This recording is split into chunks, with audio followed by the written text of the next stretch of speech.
नमस्कार साथियों, स्वागत है आप सभी का हमारे यूट्यूब चैनल निश्चय एकेडमी पर।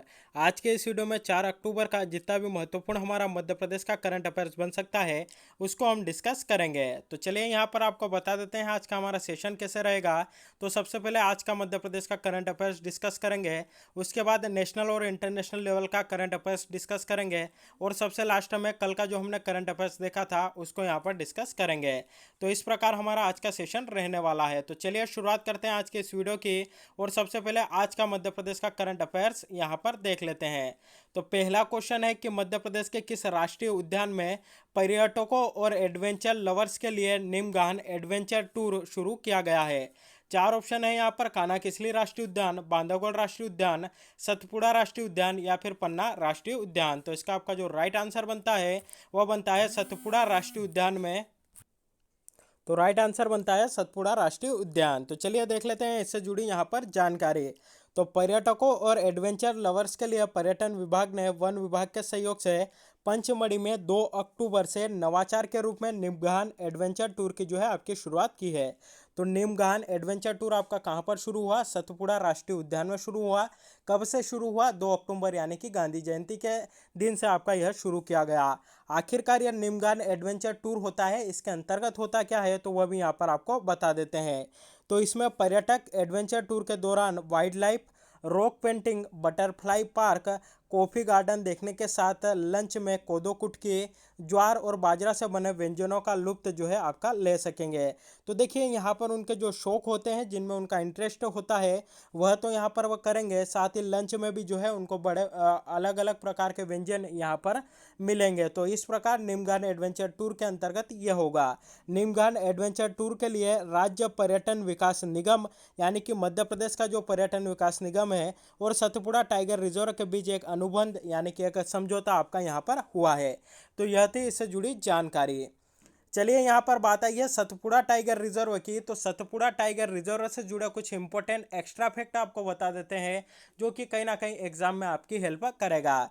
तो सतपुड़ा राष्ट्रीय उद्यान की बात करें कि यह आपका कहाँ पर स्थित है, तो यह जो है आपका होशंगाबाद जिले में स्थित है।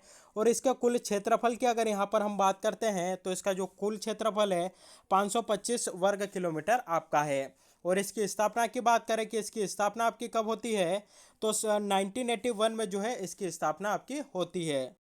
अगला क्वेश्चन इससे बनेगा कि जो हमारा सतपुड़ा टाइगर रिजर्व है इसको प्रोजेक्ट टाइगर में आपका शामिल कब किया गया, तो 1999 2000 में जो है इसको प्रोजेक्ट टाइगर के अंतर्गत आपका शामिल किया गया। वहीं इससे जुड़ा कुछ और इम्पोर्टेंट फैक्ट यहाँ पर आप देख लीजिए कि 28 जुलाई 2021 को मध्य प्रदेश के सतपुड़ा टाइगर रिजर्व को सर्वश्रेष्ठ प्रबंधन के लिए अर्थ गार्जियन श्रेणी में नेट वेस्ट ग्रुप अर्थ हीरोज का जो है पुरस्कार मिला है। तो सीधा सीधा क्वेश्चन यहाँ पर आएगा कि अर्थ गार्जियन श्रेणी में नेट वेस्ट ग्रुप अर्थ हीरोज का पुरस्कार मध्य प्रदेश के किस राष्ट्रीय उद्यान को मिला, तो आंसर आपका आएगा सतपुड़ा राष्ट्रीय उद्यान को। अगला यहाँ पर फैक्ट है कि सतपुड़ा टाइगर रिजर्व को विश्व धरोहर की संभावित सूची में आपका शामिल किया गया है। तो ध्यान रखिएगा मध्य प्रदेश के दो केवल ऐसे पर्यटक स्थल है, पहला है आपका सतपुड़ा टाइगर रिजर्व और दूसरा है आपका लमेरा घाट जो कि जबलपुर में स्थित है। मध्य प्रदेश के यह जो है आपके दो ऐसे स्थल है जिनको विश्व धरोहर की संभावित सूची में आपका शामिल किया गया है। तो यहां से संबंधित भी क्वेश्चन आपका आ सकता है। अगला यहां पर बनता है, चूंकि यहां पर देखिए हमने सतपुड़ा टाइगर रिजर्व की बात की और सतपुड़ा टाइगर रिजर्व का जो आपका क्षेत्र है उसी के अंतर्गत आता है आपका पंचमढ़ी, और पंचमढ़ी को जो है आपका बायोस्फीयर रिजर्व भी जो है घोषित किया गया। तो यहाँ पर जो डेट है आपको यहाँ पर यह जो डेटें हैं आपको यहाँ पर याद रखनी है। अगर आपसे पूछा जाए कि भारत सरकार के द्वारा पंचमढ़ी को बायोस्फीयर रिजर्व यानी कि जैव आरक्षित क्षेत्र आपका कब घोषित किया गया, तो 3/3/1999 यानी कि 3 मार्च 1999 को भारत सरकार के द्वारा पंचमढ़ी को बायोस्फीयर रिजर्व आपका घोषित किया गया। वहीं अगला क्वेश्चन बनेगा कि यूनेस्को के द्वारा पंचमढ़ी को बायोस्फीयर रिजर्व का दर्जा आपका कब दिया गया या बायोस्फीयर क्षेत्र में आपका कब शामिल किया गया, तो वर्ष 2009 में किया गया। और जो है यह आपका पंचमढ़ी है मध्य प्रदेश का प्रथम बायोस्फीयर रिजर्व है और भारत में कौन से नंबर का है, तो भारत में आपका 10वें नंबर का है। तो यह थी पंचमढ़ी बायोस्फीयर से जुड़ी जानकारी, सतपुड़ा टाइगर रिजर्व से जुड़ी जानकारी। साथ ही देखिए यहाँ पर हमने अभी बात की थी मध्य प्रदेश पर्यटन की, तो मध्य प्रदेश पर्यटन से जुड़े भी कुछ एक्स्ट्रा फैक्ट आप यहाँ पर देख लीजिए जो कि कहीं ना कहीं एग्जाम में आपकी हेल्प करेंगे। तो पहला यहाँ पर हमारा फैक्ट बनता है कि मध्य प्रदेश राज्य पर्यटन विकास निगम की स्थापना कब होती है, तो 1978 में आपकी इसकी स्थापना होती है। अगला क्वेश्चन बनेगा इको पर्यटन विकास बोर्ड, यानी कि मध्य प्रदेश इको पर्यटन विकास बोर्ड की स्थापना कब होती है, 22 जुलाई 2005 को इसकी जो है आपकी स्थापना होती है। उसके बाद मध्य प्रदेश टूरिज्म बोर्ड का जो है गठन होता है हमारे मध्य प्रदेश में, कब होता है, 22 फरवरी 2017 को। किसकी अध्यक्षता में होता है, तो तत्कालीन मुख्यमंत्री की अध्यक्षता में जो है इसका गठन होता है। इसके अलावा मध्य प्रदेश में आपकी जल पर्यटन नीति भी लागू की गई। ये इसको जो है आपका कब लागू किया गया, तो 28 फरवरी 2017 को आपका लागू किया गया। वहीं मध्य प्रदेश में सर्वप्रथम 5 सितंबर 2012 को पर्यटन नीति लागू की गई। तो देखिए यहाँ पर दो क्वेश्चन आपके बनते हैं। अगर आपसे पूछा जाए कि मध्य प्रदेश में पर्यटन नीति आपकी कब लागू की गई, तो 2012 में लागू की गई। वहीं अगर आपसे पूछा जाए कि नवीनतम कब लागू की गई, तो 2016 में आपकी लागू की गई। साथ ही ये जो हमारी नवीनतम पर्यटन नीति आई थी वर्ष 2016 में, इसी के तहत मध्य प्रदेश पर्यटन कैबिनेट का भी गठन आपका हुआ है 16 सितंबर 2016 को। तो यह थे मध्य प्रदेश पर्यटन से जुड़े कुछ ऐसे इंपॉर्टेंट एक्स्ट्रा फैक्ट है जो कि कहीं ना कहीं आपको आने वाले एग्जाम में देखने को मिलेगा, या पिछली एग्जाम्स अगर आपने दी होगी तो उसमें आपको देखने को मिला होगा। तो यह थी इससे जुड़ी जानकारी है। इसी के साथ यहाँ पर आपकी जानकारी के लिए बता दें कि हमारे द्वारा मध्य प्रदेश पुलिस कांस्टेबल की ऑफलाइन बैचेस भी जो है स्टार्ट कर दी गई है, और ये जो है आज से यानी कि 4 अक्टूबर से आपकी स्टार्ट हो रही है। तो अगर कोई इसको ज्वाइन करना चाहता है तो दिए गए नंबरों पर आप कॉन्टैक्ट करके जो है हमसे संपर्क कर सकते हैं। दिए गए नंबरों पर कॉल कीजिए और इससे जुड़ी जानकारी आप ले सकते हैं। चलिए देखते हैं हमारा यहाँ पर अगला क्वेश्चन। अगला क्वेश्चन है मध्य प्रदेश से निम्नलिखित में से किसे प्रगति पुरस्कार 2021 से जो है सम्मानित किया गया, या मध्य प्रदेश से निम्नलिखित में से किसे प्रगति पुरुष पुरस्कार 2021 से प्रदान जो है सम्मानित किया गया, या किसे प्रदान किया गया है। तो यहाँ पर हमारे चार ऑप्शन है, रितेश सिरोठिया, विवेक सागर, आनंद जैन या विमल चंद पाठक। तो इसका आपका जो राइट आंसर बनता है वह बनता है रितेश सिरोठिया को प्रगति पुरुष पुरस्कार 2021 से जो है इनको सम्मानित किया गया है। और इनका संबंध कहाँ से है, तो ये हमारे मध्य प्रदेश से बिलोंग करते हैं, इसलिए इनका नाम और इनको कौन सा अवार्ड आपका दिया गया है हमारे लिए इम्पोर्टेंट बनता है। आइए देख लेते हैं इससे जुड़ी जानकारी। तो Madhya Pradesh special task force और स्टेट टाइगर स्ट्रोक फोर्स के प्रभारी अधिकारी श्री रितेश सिरोठिया को प्रगति पुरस्कार 2021 आपका प्रदान किया गया। यह जो पुरस्कार है प्रकृति संरक्षण के लिए विभिन्न स्तरों पर प्रयास कर रहे लोगों, परियोजना से जुड़े लोगों और उनके विशेष प्रयासों को सम्मानित करने के लिए विनेचुर लिस्ट संस्था द्वारा पहली बार आयोजित किया गया था। तो पहली बात कि यह जो अवार्ड है किसे मिला, मध्य प्रदेश से, तो उनका नाम है रितेश सिरोठिया। किस संस्था के द्वारा यह प्रदान किया गया, विनेचुर लिस्ट जो संस्था है उसके द्वारा जो है प्रदान किया गया। और यहाँ पर हमारे लिए एक और इम्पोर्टेंट क्वेश्चन बनता है। देखिए यहाँ पर लिखा हुआ है कि पहली बार जो है इसको आयोजित किया गया था। तो कहाँ पर आयोजित हुआ, तो यह आपका हुआ है मुंबई में। कहाँ पर आयोजित हुआ है, तो मुंबई में। तो यह तीनों के तीनों फैक्ट हमारे लिए इससे संबंधित इंपॉर्टेंट बनते हैं। रितेश सिरोठिया यह जो है किस संस्था के द्वारा इनको प्रदान किया गया, विनेचुर लिस्ट संस्था के द्वारा। और यह जो प्रोग्राम था इसका आयोजन आपका कहाँ पर हुआ, तो मुंबई में आयोजन हुआ था। तो यह थी इससे जुड़ी जानकारी। अगला क्वेश्चन यहाँ पर देखते हैं कि मध्य प्रदेश में 88% से अधिक नागरिकों को वैक्सीनेशन कर मध्य प्रदेश जो है आपका देश में कौन से स्थान पर है। यानी कि मध्य प्रदेश में 88% से अधिक नागरिकों का जो है पहले डोज का जो है आपका यहाँ पर टीकाकरण कर दिया गया है, यानी कि उनको उनका जो वैक्सीनेशन है वह कर दिया गया है। तो इस मामले में जो हमारा मध्य प्रदेश है पूरे देश भर में कौन से स्थान पर है।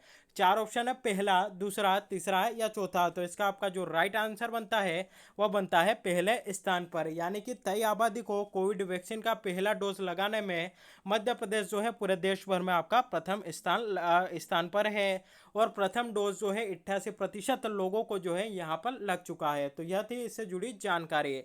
साथ ही देखिए यहाँ पर कुछ इंपॉर्टेंट एक्स्ट्रा फैक्ट आपको बता देते हैं कोविड 19 से संबंधित। तो पहली बात कि यहाँ पर कोविड-19 का अगर आपसे पूछा फुल फॉर्म यहाँ पर पूछ लिया जाए तो WHO के द्वारा कोविड-19 का फुल फॉर्म इस प्रकार बताया है।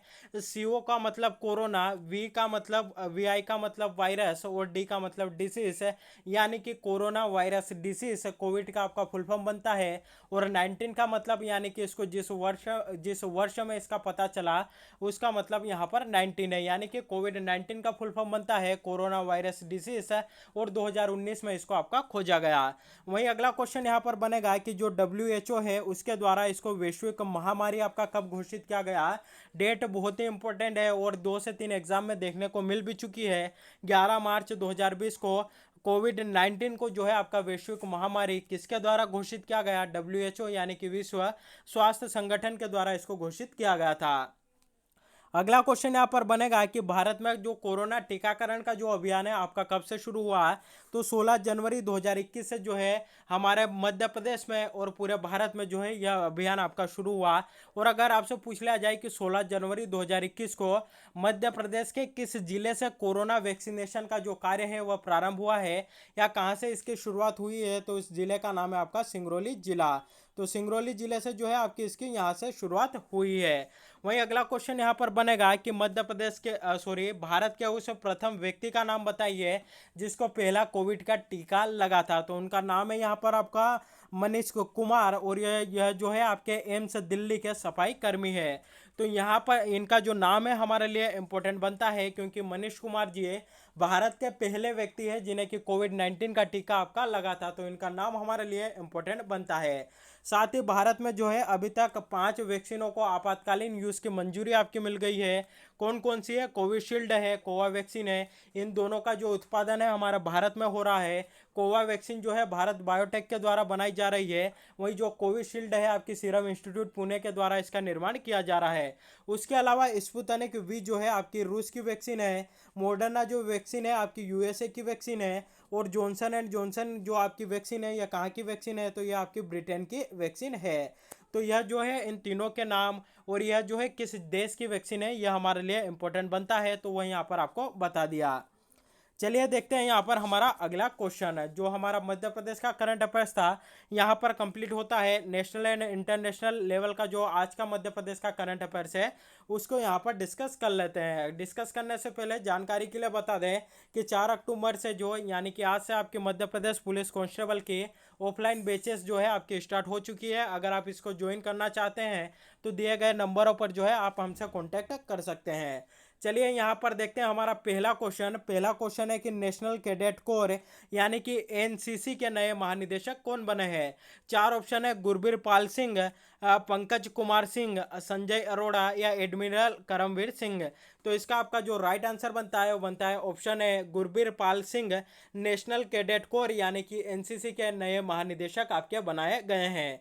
3 और ऑप्शन यहाँ पर दिख रहे हैं, पंकज कुमार सिंह, संजय अरोड़ा, एडमिरल करमवीर सिंह। तो इनके भी आपको बता देते हैं। अगर आपसे पूछा जाए यहाँ पर कि BSF के वर्तमान में महानिदेशक कौन है तो पंकज कुमार सिंह है। वहीं अगर आपसे पूछा जाए कि ITBP के वर्तमान में अध्यक्ष कौन है तो उनका नाम है संजय अरोड़ा, या ITBP के वर्तमान में महानिदेशक कौन है तो संजय अरोड़ा।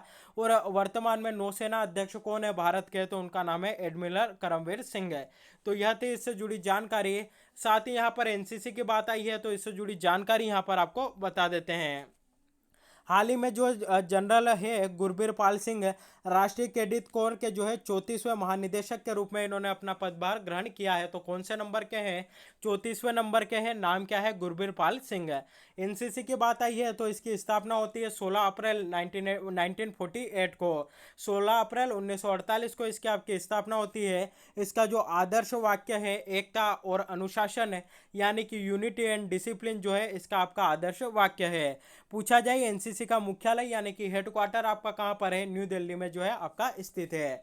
अगला क्वेश्चन यहाँ पर देखते हैं कि किस राज्य की जुड़ीमा राइस वाइन को GI टैग प्रदान किया गया है। 4 ऑप्शन है, असम, मेघालय, हरियाणा या मध्य प्रदेश। तो इसका आपका जो राइट आंसर बनता है वह बनता है असम की जो जुड़ीमा राइस वाइन है उसको GI टैग आपका प्रदान किया गया है। आइए देख लेते हैं इससे जुड़ी कुछ महत्वपूर्ण जानकारी। तो असम की जो डिमासा जनजाति है उसके घर में चावल की जो शराब बनती है जिसका नाम है जुड़ीमा, इसको भौगोलिक संकेतक यानी कि जीआई टैग हासिल जो है दे दिया गया है। और यह जो है जीआई टैग हासिल करने वाले पूर्वोत्तर में पहली पारंपरिक शराब आपकी बन गई है। तो यहाँ से संबंधित भी क्वेश्चन आपको देखने को मिल सकता है कि यह जो जुड़ीमा है किस जनजाति से संबंधित है, तो डिमासा जनजाति से संबंधित है। और डिमासा जनजाति आपकी कहाँ पर पाई जाती है, तो ये आपकी असम में निवास करती है। साथ ही देखिए यहाँ पर बात आई है आपकी असम की, तो सबसे पहले असम को जो है यहाँ पर आपको मैप में दिखा देते हैं कि जो असम है आपका कहाँ पर है। तो देखिए यहाँ पर आप देख सकते हैं यह जो है आपका असम है और इसकी जो सीमाएं हैं आपकी किस किस राज्यों को टच होती है, तो अरुणाचल प्रदेश, नागालैंड, यह मणिपुर, मिजोरम, त्रिपुरा, मेघालय और पश्चिम बंगाल, यानी कि पश्चिम बंगाल यानी कि अधिकतर जो हमारे पूर्वोत्तर के राज्य है उनसे इसकी जो सीमा है टच होती है। सिर्फ सिक्किम से जो है इसकी सीमा टच नहीं होती है। तो यहाँ से भी जो है क्वेश्चन हमारा बन सकता है कि सर्वाधिक पूर्वोत्तर का वह राज्य जिसकी सीमाएं सर्वाधिक राज्यों से टच होती है, तो उसका नाम है आपका असम। तो यह थी असम को जो है यहाँ पर मैप में आपको दिखा दिया। चलिए असम से जुड़ी जानकारी यहाँ पर आप देख लीजिए। अगर आपसे पूछा जाए कि असम की राजधानी क्या है, तो असम की राजधानी आपकी दिसपुर है। वर्तमान में असम के मुख्यमंत्री हेमंत बिस्वा शर्मा है और यहाँ के गवर्नर यानी कि राज्यपाल कौन है, तो जगदीश मुखी वर्तमान में यहाँ के राज्यपाल है। यह थी इससे जुड़ी जानकारी। अगला क्वेश्चन है ऑस्ट्रेलिया और किस देश के बीच पहला गुलाबी गेंद वाला महिला डे नाइट टेस्ट मैच जो है आपका शुरू हुआ है, यानी कि जो पिंक बॉल से खेले जाने वाला टेस्ट मैच जो कि आपका डे नाइट में होगा वह जो है ऑस्ट्रेलिया और किस देश की महिला क्रिकेट टीम के बीच जो है आपका शुरू हुआ है। तो राइट आंसर बनता है वह बनता है भारत, यानी कि ऑस्ट्रेलिया और भारत के बीच पहला गुलाबी गेंद वाला महिला डे नाइट टेस्ट मैच जो है आपका शुरू हुआ है। चूंकि देखिए यह यहाँ पर पहला है और इसमें हमारा भारत इन्वॉल्व है या भारत की जो महिला क्रिकेट टीम है वह यहाँ पर खेल रही है, इसलिए यह जो क्वेश्चन है हमारे लिए इंपॉर्टेंट बनता है। चलिए देख लेते हैं इससे जुड़ी जानकारी। तो भारत और ऑस्ट्रेलिया के बीच क्वींसलैंड के केरारा ओवल में पहला गुलाबी गेंद वाला महिला डे नाइट मैच जो है आपका शुरू हुआ है। तो कहां पर शुरू हुआ है, तो ऑस्ट्रेलिया का जो क्वींसलैंड है वहां पर यह शुरू हुआ है और गुलाबी गेंद वाला पहला डे नाइट मैच जो है आपका शुरू हुआ है। तो यहाँ पर एक क्वेश्चन हमारे दिमाग में आता है कि क्या इसके पहले पुरुष क्रिकेट टीम थी उसके बीच में भी इस प्रकार का कोई सा मैच हुआ था, तो हाँ हुआ था। कब हुआ था, 22 नवंबर 2019 को भारतीय पुरुष क्रिकेट टीम ने कोलकाता का जो ईडन गार्डन है वहां पर बांग्लादेश के खिलाफ अपना पहला गुलाबी गेंद वाला टेस्ट खेला था। तो महिलाओं का अभी चल रहा है भारत और ऑस्ट्रेलिया के बीच, कहां पर हुआ, क्वींसलैंड में हुआ। उसके अलावा क्वेश्चन पूछेगा कि जो भारतीय पुरुष क्रिकेट टीम है इसने अपना पहला गुलाबी गेंद वाला जो आपका टेस्ट मैच है, डे नाइट टेस्ट मैच है, कहां पर खेला, तो 22 नवंबर 2019 को कोलकाता के ईडन गार्डन में खेला था। और एक और क्वेश्चन यहां पर बनेगा कि पहला डे नाइट मैच जो कि आपका गुलाबी गेंद वाला था कब खेला गया, तो यह नवंबर 2015 में खेला गया। और किन दो टीमों के बीच में खेला गया, तो ऑस्ट्रेलिया और न्यूजीलैंड के बीच आपका खेला गया था। तो यह इस प्रकार के जो क्वेश्चन है आपको एग्जाम में देखने को मिलते हैं और उस क्वेश्चन से जुड़ी पूरी के पूरी डिटेल जो है यहाँ पर हम आपको देते हुए चल रहे हैं। चलिए देख लेते हैं। यहाँ पर देखिए हमने यहाँ पर क्रिकेट की बात की है, तो क्रिकेट की दो महत्वपूर्ण संस्थाएं जिनके बारे में हमें पता होना चाहिए। पहली है आईसीसी जो कि आपके इंटरनेशनल लेवल पर यानी कि विश्व स्तर पर जो है क्रिकेट की सबसे बड़ी संस्था है। दूसरी है आपकी बीसीसीआई जो कि भारत में क्रिकेट की सबसे बड़ी संस्था है। तो अगर आपसे पूछा जाए कि वर्तमान में बीसीसीआई के अध्यक्ष कौन है, तो सौरव गांगुली वर्तमान में बीसीसीआई के आपके अध्यक्ष है।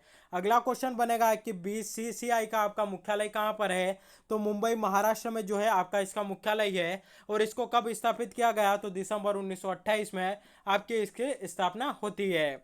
अगला क्वेश्चन बनेगा कि वर्तमान में आईसीसी के अध्यक्ष कौन है, तो ग्रेग बर्कले जो है वर्तमान में आपके आईसीसी के अध्यक्ष है। आईसीसी के सीईओ कौन है, तो मनु साहनी वर्तमान में आपके आईसीसी के सीईओ है। और अगला क्वेश्चन बनेगा कि आईसीसी का मुख्यालय कहाँ पर है, तो दुबई संयुक्त अरब अमीरात यूएई में जो है आपका इसका मुख्यालय है। तो यह क्रिकेट की दो बड़ी संस्था, एक आपकी इंटरनेशनल लेवल पर और दूसरी आपकी इंडिया लेवल पर, दोनों के दोनों आपकी यहाँ पर कंप्लीट होती है। इसी के साथ हमारा आज का मध्य प्रदेश और नेशनल लेवल का करंट अफेयर्स कंप्लीट होता है।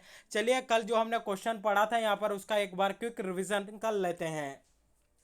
तो पहला पहला क्वेश्चन था कि मध्य प्रदेश में राज्य स्तरीय वन्य प्राणी सप्ताह का शुभारंभ कहाँ से किया गया, तो राइट आंसर बनता है भोपाल से शुरू हुआ था। और भोपाल में भी कहाँ पे, तो वन विहार राष्ट्रीय उद्यान से शुरू किया गया था। अगला क्वेश्चन है थावरचंद गहलोत ने उज्जैन में तारामंडल परिसर में विज्ञान केंद्र का भूमि पूजन किया है। यह किस राज्य के राज्यपाल है, यानी कि थावरचंद गहलोत किस राज्य के राज्यपाल है, राइट आंसर बनता है ये जो है आपके कर्नाटक के राज्यपाल है। अगला क्वेश्चन, राजधानी के राज्य निर्वाचन आयोग में पदस्थ तहसीलदार विनोद सोनकिया ने all India civil services athletics championship 2020-21 में कौन सा पदक जीता, तो इनके द्वारा जो है यहाँ पर सिल्वर मेडल यानी कि रजत पदक जीता गया। अगला क्वेश्चन देखा था कि भारत के लिए नेशनल बास्केटबॉल एसोसिएशन यानी कि एनबीए के ब्रांड एम्बेसडर किसे बनाया गया, तो राइट आंसर बनता है रणवीर सिंह को बनाया गया। अगला क्वेश्चन है भारतीय वायुसेना के उप प्रमुख के रूप में किसने अपना कार्यभार संभाला है, तो जो यहाँ पर राइट आंसर बनता है संदीप सिंह, इनके द्वारा जो है यहाँ पर कार्यभार आपका संभाला गया है। तो ऑप्शन है जो है राइट आंसर बनता है। अगला क्वेश्चन है जमीन से हवा में मार करने वाली आकाश प्राइम मिसाइल का सफल परीक्षण किसने किया है, तो डीआरडीओ के द्वारा, defence research and development organisation के द्वारा इसका जो है सफल परीक्षण आपका किया गया है। तो इसी के साथ हमारा आज का जो करंट अफेयर्स का सेशन था कंप्लीट होता है। सेशन कैसा लगा कमेंट करके जरूर बताइएगा, साथ ही वीडियो को अधिक से अधिक लोगों तक शेयर करिएगा, वीडियो को लाइक करिएगा और चैनल पर अगर पहली बार विजिट कर रहे हैं तो चैनल को सब्सक्राइब करिएगा और बेल नोटिफिकेशन ऑन करके रखिएगा ताकि वीडियो अपलोड हो तब जो है आप तक नोटिफिकेशन पहुंच जाए। तो आज के लिए बस इतना ही, थैंक यू वेरी मच।